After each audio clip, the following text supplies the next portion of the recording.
Ndinoda kureurura kupengesa brother yangu nekuda kwemabhizimisi angu. Ndiri murume ane 41 years. 7 years ago ndakapengesa brother yangu mushure mekunge ndakanzi kana ndichida kuti mashopu angu aite busy nekuita mari ndaifanira kusacrifice munhu wandaida.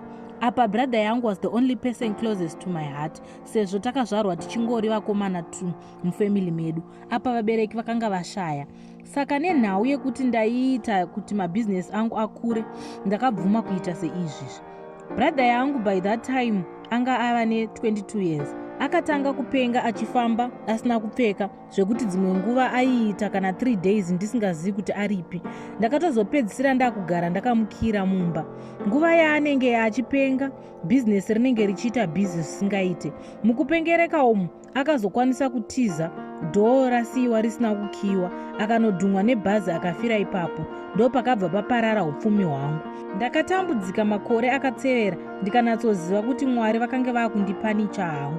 Ndakasara ndavarombe ndikatombonogara murodhi ndisina kokuenda kusvika ndatozotorwa nomumwe murungu wandakanoshandira kukambani kwake. I regret that awful decision yandakaita nekuda kwemari chete. Mwari vandiregererewo hama dzangu.